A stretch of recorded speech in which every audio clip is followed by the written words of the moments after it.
Good evening, everyone. Welcome into NOLA Preps Friday Night Live. Spencer Urquhart here with Joe Halm and Chris Dabe, ready to break down the quarterfinals. Y'all are in the home stretch. Only 2 weeks left to go. Quarterfinal matchups in the books here throughout the state of Louisiana, and had a lot of fun games throughout the New Orleans area where we're located at. So, yeah, I guess we'll start off with Chris's game at the big Carr game, Carr Evangel, 49-20. Carr moves on. A lot of LSU commitments in that game on both sides. So tell us about how that went down over in Algiers. Yeah, like you said, LSU commitments on both sides. 49-20 was the final score, Carr winning. And this game really came down to what Carr could do defensively, which should be no surprise to anybody who's followed along throughout the year. The Carr defense is pretty outstanding, and they were again tonight. Didn't give up any touchdowns.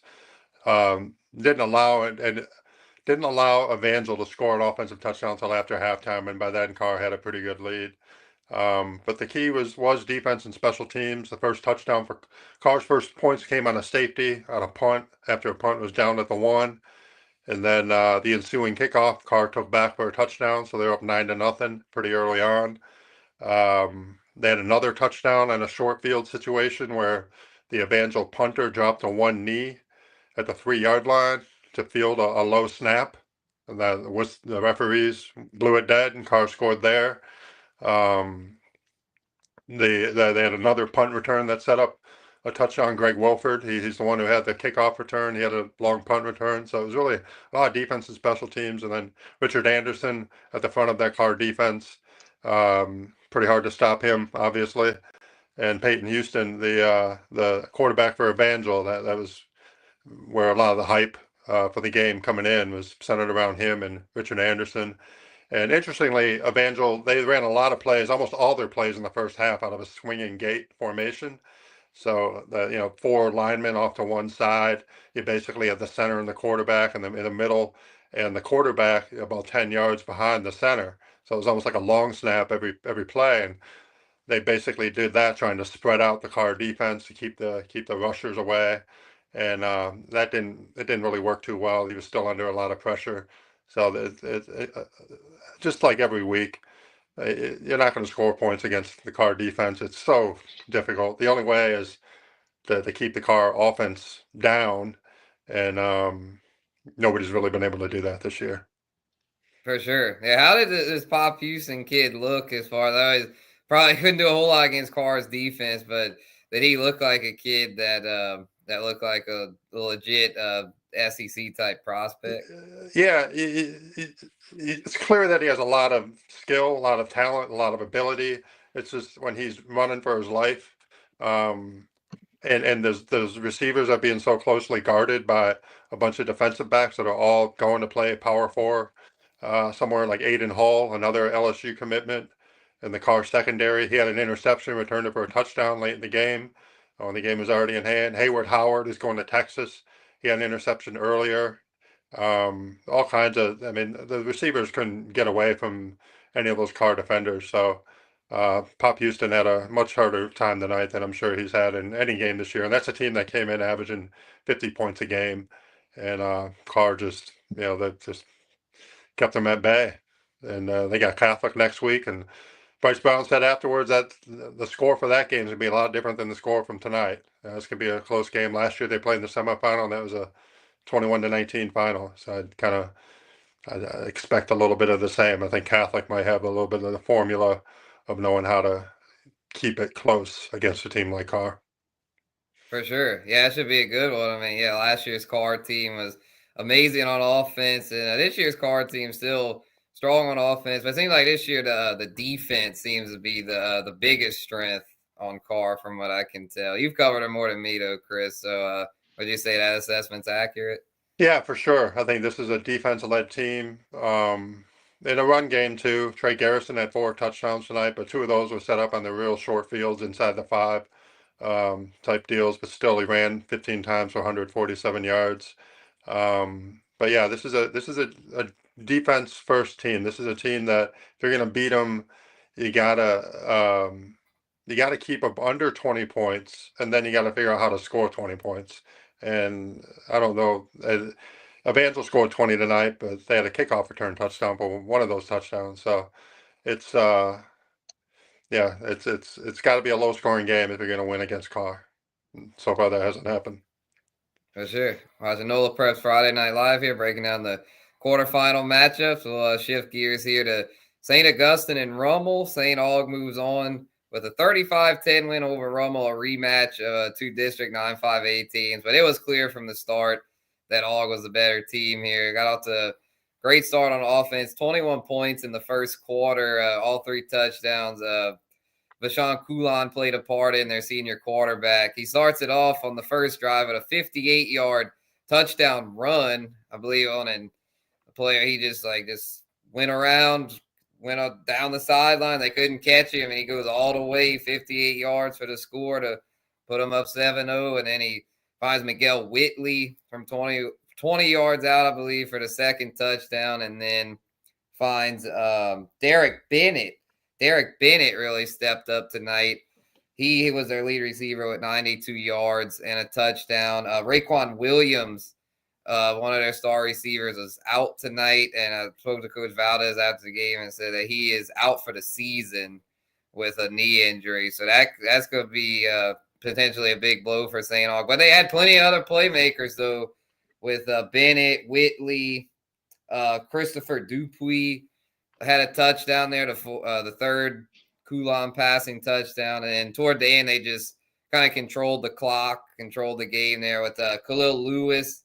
He ended up with over 100 rushing yards. And it was J.L. Noble who had the final touchdown for 24 yards to seal it there. And Rummel found the end zone once. Corey and Hawkins scored on a tush push right before halftime. But, yeah, it was pretty clear that St. Aug had this one in hand. Rummel just couldn't get enough going. Not a team that's good playing from behind. They're a run-first team. But St. Aug was able to set the tone and move on to the semis, their first semifinals trip since 2013. Yeah, it's interesting to hear. The running back got over 100 yards, and I think that's going to be a key. I think St. Aug has a really explosive offense. They can put up points quickly, like it seems like they did tonight. But I think the development of a run game has been pretty important for them. And thinking about, they got Curtis next in the semifinals, and if they get past that, maybe they get Carr again. And when they played Carr the first time, that was the first game after the Keith Hill, their starting running back, was out, out for the season with a knee injury. And so St. Aug didn't really have like Khalil Lewis. He's had some great games this year, but they were pretty one-dimensional in that game. So I think the development of the run game, I think is pretty important for St. Aug to go along with that explosiveness that they have with Sean Coulon and Miguel Whitley. And yeah, Raekwon Williams, I think he was out last week as well. So certainly that is a blow. They got two dynamic wideouts, but at least they still have one of them. And it sounds like they have some other kids that stepped up. That's pretty important.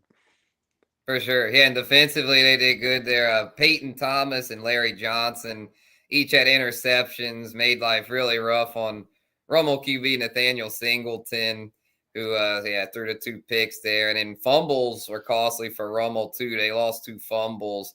One of them, which was really costly, they took the second half kickoff and fumbled the kickoff. And then St. Aug got the ball and then scored first in the second half there. The one to Dupuis was the first score of the second half that put them up 28-10, and that kind of broke Rummel's spirits there. But, yeah, St. Aug going to take on Curtis in the semis. John Curtis moves on, taking down Turlings out in Lafayette, 21-7. Second year in a row that Curtis takes down Turlings, move on to the semis. And last year, Curtis fell short to Alexandria in the semis. We fell short to Catholic this year. But, Curtis and Aug, so they guaranteed to have an area team in the Dome on the Division I select side. So that'll be a very interesting matchup next week at most likely Tad Gormley, I believe. Right, Chris? Yeah, I would think so, unless that's where St. Aug plays their home games, unless something changes. I know they have the Christmas lights, Christmas, and what do they call that?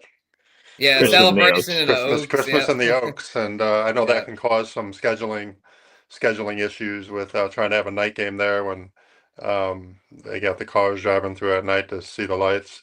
But yeah, I wanted to touch on that Curtis game a little bit. They had 3 interceptions on defense, and I know you've talked about it, Spencer, with the strength of that Curtis team being, at least on defense, that secondary. And it kind of showed again tonight. Jules Tapp had an interception. Prentice Mackian and Craig Connor. And Jules Tapp, I think he might have 3 or 4 interceptions this year. I think in games He's that got we've a covered, lot. we've seen him come up with some pretty big plays. I think you did when Curtis was playing Holy Cross. Yeah, he had the And pick then six. Yeah. yeah, and then Jacoby Budo, 2 touchdowns, 115 yards rushing, and London Paget with the rushing score. And he's a sophomore quarterback, and it seems like he's really come along as the years gone along. I know the coaches there really know how to bring bring along the player, whether a sophomore at whatever position, but quarterback here, knowing how to just sort of give him what he needs to do early in the season and kind of expanding from there. And it seems like Curtis has done that quite well to get back to the semifinals. And I'm not I'm not really surprised that they beat Turlings again. I think that speaks to the strength of 9-5A having St. Aug, Curtis, and Carr all in the semifinals. And when the teams in that district go out and play teams from other parts of the state, it never surprises me to see a lower seeded team come away with a win when it's one of those 9-5A teams.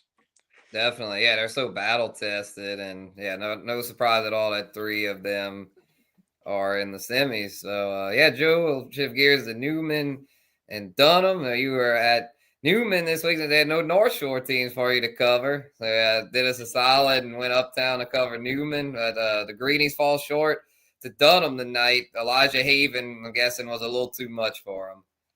Yeah, I mean he's a real deal, man. It's my first time seeing him live, and 6 touchdowns, 5 passing, 1 rushing. But I think what really set the tone for the game was Trevor Hannon.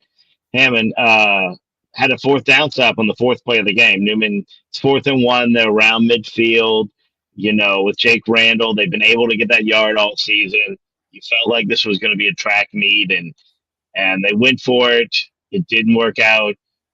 Dunham goes down the field and scores very quickly. They get another stop, and all of a sudden they're up 14-0. And that was really that margin against that team is going to be real hard to overcome for any team. I mean, they scored 48 points and they ran out the last 7 minutes of the game just offensively. They could have scored again, but they went for the grinded out clock. And I mean, Newman acquitted themselves well. They fought hard. It was an 11-point game at halftime, but that Dunham offense with Haven and Hammond and those wide receivers, Jarvis, Washington had over 100 yards receiving. They just that's a team that's going to be able to score points against anybody. So that LCA game that they have coming up in the semis is going to be impressive. But I was impressed with Newman. I really thought they competed well. It was clear that Haven's the best player on the field, and they put some pressure on him at times. He broke some tackles at times. There were a couple of touchdowns that were basically him just breaking 3 tackles, and you can only defend for so long. And there were a couple of those in the game, but it was really impressive what he was able to do tonight, and more impressive was what that offensive line did. And he mentioned it after the game. That offensive line did a good job of opening up holes in the run game. They ran for over 200 yards, and it was just a dominating performance by Dunham. I mean, they were very good. They were very, very good tonight. For Yeah, sure. Newman ends the season with 3 losses against teams that'll be playing next week. The other 2 losses came to St. Charles and Riverside. For sure. Yeah, let's shift gears. St. Charles, a 31-0 win over Edie White. They'll be moving on to face U-High, who got past Madison Prep for the second time this year. District rivalry there out in Baton Rouge. Big win there for St. Charles. Commanding win over defending a Division II select runner up there in Edie White. And then Shaw, shout out Shaw, 38-7 win on the road against Loyola Prep, who I heard was missing their quarterback, but still a very impressive win for Shaw there, the defending state champs, who kind of had a tough stretch run, but a big statement win there tonight for the Eagles. Yeah, and I think both teams are strong on defense. I mean, Shaw returned 9 starters from their defense last year, so you figure that's a defense that played in the dome, that won a game in the dome, and that has to be the coming into the year. That had to be the strength of the team with 9 starters graduated from offense, and So to see them get this far feels like a little bit of a surprise, considering that they had a late season loss against Bell Chase, but Bell Chase also is in the semifinals now too. So they've been battle tested, and then it's good to see St. Charles kind of back in this spot again, being a top seeded team in the semifinals, and they got to the state finals 5 years in a row until last year, and now here they are again, one step away. But U High will be a strong challenge. I think they played a couple of years ago and came down to a field goal in overtime. For sure. Yeah, St. Charles is the 1 seed, so they'll be at home. Maybe a little home field advantage there could be good for them. And Shaw going to be on the road again against Vanderbilt Catholic, who took down the 3 seed in that bracket, who's slipping my mind at the moment, who they were playing. My apologies, y'all. If Like Charles College Prep. Lake Charles College Prep. Thank you, Chris. So yeah, it's been drove back from Lafayette today. It's been a day. But yeah, I hope everyone had a great Thanksgiving. I was back home for that in Lafayette, but came back to NOLA here to cover the big game at Gormley. So, yep. Bell Chase though, give us a little thoughts on them. They took down West Feliciana 39-16. Big win for the Cardinals there to move on to the semis. Yeah, and we had that one covered tonight. They were up 27-0 at halftime, and Dylan Carter, Amari Ambrose, they combined for almost 300 yards rushing, which is it feels like it's more of the same for Bell Chase. That's kind of been the formula they've had all year. Outscoring teams by huge margins all year long. And so I think this is their first time back in the semifinals since 2008 when they won the state title. They've had a few quarterfinal appearances since then. So it's nice to see them get to this point. I think a few years ago they had a pretty good team, but the way the brackets fell, they were a Division I team in the on the non-select side, I believe, and had to play Destrehan. And so here they are, the Division II bracket, and getting getting as far as they deserve to as a 3 seed, and they go on the road next week. For sure. That's a really good bounce back for them, because that 7-6 score against Opelousas last week sort of piqued my interest as to whether or not they were going to sort of peter out at some point, and then they come up today and win like we've seen them win all season. That's a really good statement from them. Yeah, sure. yeah, and that Opelousas team, if you're looking at their schedule, I mean, that was like a battle-tested team, like a 19 seed, but they're probably better than the 19 seed they had last week. And yeah, here they are with a 39-point showing tonight. Right on. Yeah, they'll be taking on Iowa on the road next week in the semi. So we'll see if Bell Chase can take that next step and get to the Dome. That'd be huge for that program. Very senior heavy team. So I know they're definitely wanting to. I mean, And same district as Shaw and St. Charles, District 9 4A. So you got three schools from one district all playing separate semifinals next week. Right. And right. I smell a feature, Chris. Put that in the budget. It's definitely at least a note. Yeah, it's something. You got two districts in this area with 3 teams in the semis, with 9-5A being the other one. Right on. And Riverside moving on. Riverside with a 38-14 win over Washita Christian. Big win there for the Rebels. I thought that would be a closer game, but they steamrolled OC there. And then in the Division IV non-select, South Platte, a defending state champ, moving on with a 27-12 win over North Iberville. Yeah, and with Riverside, Jaden Obikwe, the running back who was at East Jefferson last year, he ran 31 times for 229 yards and 3 touchdowns. So I think that's 2 playoff games in a row with over 200 yards rushing. OCS, they scored the first touchdown on the 4th play from scrimmage, and then Riverside scored the next 31 points. So, yeah, I think steamrolled, like you said, was a good word choice there. And that's a team that they played in the Dome 2 years ago. And a lot of the kids that were on that team then are still there. Brock Bourgeois, the quarterback, and Boogie Johnson, and I know there's a few others. They had some 8th graders playing in the Dome then, so I guess they'd just be sophomores now. So they'd still be considered young players, but certainly experienced. And yeah, they'll be home next week. For sure. Yeah, and South Platte will be on the road against Mangum. Riverside, as you say, at home against Ascension Episcopal. The Blue Gators will be traveling in from Lafayette to face Riverside. So Yeah, and I haven't seen the details from that game, the 27-12 over in North Iberville, but I know their quarterback is a fifth-year Roderick Parker, I think his name. yeah, Rod Parker. Yeah. Fifth-year starter, but he has a lot of kids around him who are, seventh grade, or not seventh, eighth grade, Yeah, young team. freshmen, sophomores. So to see him get this far is pretty impressive.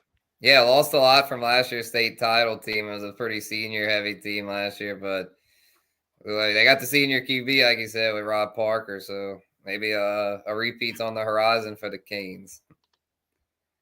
But yeah, we'll see how it goes. Any last words before we sign Oh, off? it's just because they got three reigning state champs in our area with them, with Suplac, Shaw, and Carr, all still alive. So right there's three teams in our area looking to defend their titles. Right on. Yeah, a lot of teams left. Any last thoughts, Joe, before we sign off? I mean, I'm really excited about that Curtis St. All game. It was, what was it, 55-28 in week 10. I don't think it's going to be 55-28 this time around. It's going to be a real fun one. So, and then who knows what happens? Maybe in a couple of weeks we get Carr St. Aug, and then the city will shut down, and we'll see what happens in the dome. But regardless, there'll be at least one local team in there. Yeah, might be more people at that than some of the Saints games down the stretch. Sorry, y'all. Didn't mean to take a dig at the Saints, but it's been a rough year. That Falcons also is brutal. But anyway, not to turn us into a Saints show. We're going to see y'all next week for the semifinals, and in-state championships. So it's been a fun ride, but we still got more to go. We'll see how it goes. Got a good bit of NOLA teams left, so y'all stay tuned in. For Joe Halm and Chris Dabe, I've been Spencer Urquhart for NOLA Press Friday Night Live. We'll see y'all next week.